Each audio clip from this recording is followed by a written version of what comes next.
Hello friends, स्वागत है आप सभी का अपने यूट्यूब चैनल फ्यूचर पॉइंट में।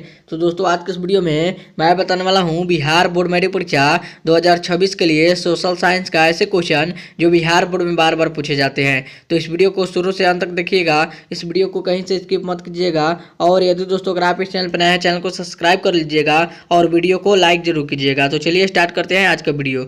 तो दोस्तों, यहाँ पे आपका पहला नंबर प्रश्न है, किसने कहा था कि सांसद होते नहीं बनाए जाते हैं? बताइए पहला नंबर क्वेश्चन का आंसर क्या होगा। आपका क्वेश्चन है, किसने कहा था कि सांसद होते नहीं बनाए जाते हैं? याद रखिएगा, किसने कहा था? तो जिमरमैन ने कहा था। किसने कहा था? तो जिमरमैन ने कहा था। यहाँ पे आपका ये ऑप्शन राइट आंसर होगा। आगे चलते हैं अगला प्रश्न को। तो दोस्तों, यहाँ पे आपका अगला प्रश्न है, बिहार में जीवन यापन का मुख्य साधन क्या है? आपका क्वेश्चन है, बिहार में जीवन यापन का मुख्य साधन क्या है? तो कृषि है। यहाँ पे आपका बी ऑप्शन राइट आंसर होगा। चलिए आगे चलते हैं अगला प्रश्न को। तो दोस्तों, यहाँ पे आपका तीसरा नंबर प्रश्न है, कांजीरंगा राष्ट्रीय उद्यान किस राज्य में स्थित है? आपका क्वेश्चन है, कांजीरंगा राष्ट्रीय उद्यान किस राज्य में स्थित है? बताइए कमेंट करके किस राज्य में स्थित है। तो याद रखिएगा, असम राज्य में स्थित है। किस राज्य में स्थित है? तो असम राज्य में स्थित है। यहाँ पे आपका ई ऑप्शन राइट आंसर होगा। आगे चलते हैं अगला प्रश्न को। तो दोस्तों, यहाँ पे आपका अगला नंबर प्रश्न है, सबसे अधिक पक्की सड़कों की लंबाई वाला राज्य कौन सा है? आपका क्वेश्चन है, सबसे अधिक पक्की सड़कों की लंबाई वाला राज्य कौन सा है? याद रखिएगा, महाराष्ट्र है। कौन सा है? तो महाराष्ट्र है। यहाँ पे आपका बी ऑप्शन राइट आंसर होगा। चलिए आगे चलते हैं अगला प्रश्न को। तो दोस्तों, यहाँ पे आपका अगला प्रश्न है, किसने कहा था कि बिहार के बिना भारत का विकास संभव नहीं है? आपका क्वेश्चन है, किसने कहा था कि बिहार के बिना भारत का विकास संभव नहीं है? तो याद रखिएगा, किसने कहा था? तो एपीजे अब्दुल कलाम ने कहा था। किसने कहा था? तो एपीजे अब्दुल कलाम ने कहा था। यहाँ पे आपका ई ऑप्शन राइट आंसर होगा। चलिए अगला प्रश्न को चलते हैं। तो दोस्तों, यहाँ पे आपका अगला प्रश्न है, भारतीय राष्ट्रीय कांग्रेस का स्थापना कब हुआ था? आपका क्वेश्चन है, भारतीय राष्ट्रीय कांग्रेस का स्थापना कब हुआ था? याद रखिएगा, 1885 ईस्वी को हुआ था। यहाँ पे आपका ई ऑप्शन राइट आंसर होगा। चलिए आगे चलते हैं अगला प्रश्न को। तो दोस्तों, यहाँ पे आपका अगला प्रश्न है, सुंदरवन किस राज्य में स्थित है? बताइए कमेंट करके, सुंदरवन किस राज्य में स्थित है? तो याद रखिएगा, पश्चिम बंगाल में स्थित है। किस राज्य में स्थित है? तो पश्चिम बंगाल में स्थित है। यहाँ पे आपका सी ऑप्शन राइट आंसर होगा। चलिए अगला प्रश्न को चलते हैं। तो दोस्तों, यहाँ पे आपका अगला प्रश्न है, राष्ट्रीय विकास परिषद का गठन कब हुआ?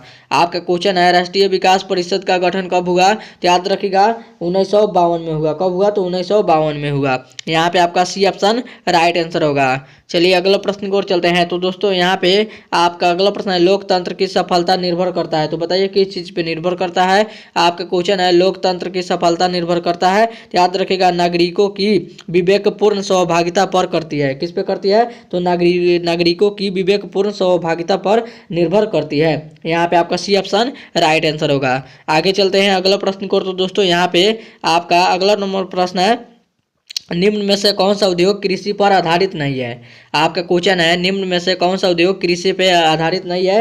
याद रखिएगा, सीमेंट कृषि पे आधारित नहीं है। यहाँ पे आपका बी ऑप्शन राइट आंसर होगा। चलिए आगे चलते हैं अगला प्रश्न को। तो दोस्तों, यहाँ पे आपका अगला प्रश्न है, सूचना का अधिकार अधिनियम कानून कब लागू हुआ?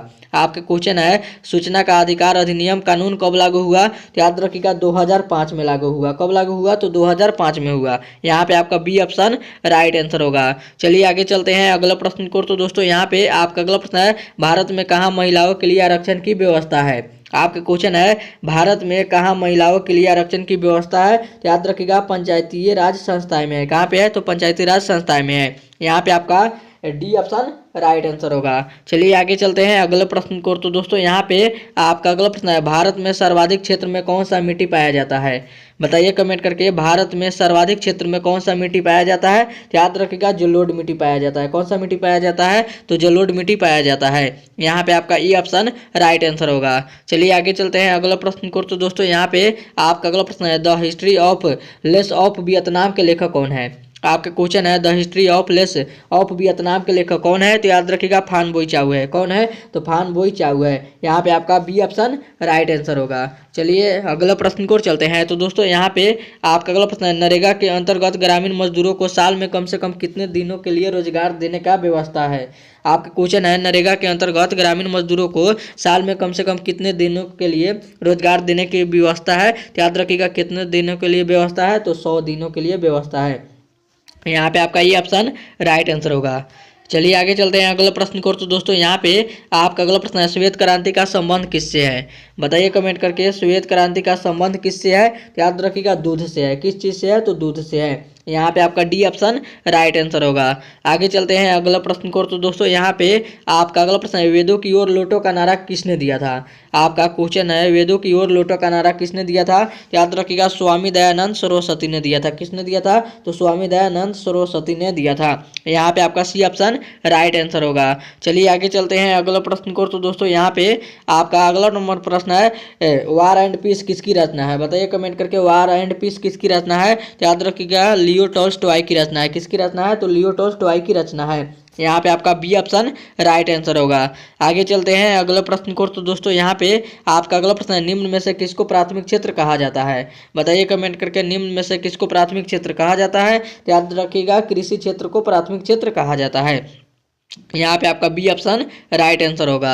चलिए आगे चलते हैं अगला प्रश्न को। तो दोस्तों यहाँ पे आपका अगला प्रश्न है, कौन भारत का सबसे बड़ा लौह उत्पादक राज्य है? बताइए कमेंट करके, कौन भारत का सबसे बड़ा लौह उत्पादक राज्य है? तो याद रखिएगा कर्नाटक है। कौन सा है? तो कर्नाटक है। यहाँ पे आपका ये ऑप्शन राइट आंसर होगा। और ये था आपका वीडियो का लास्ट क्वेश्चन।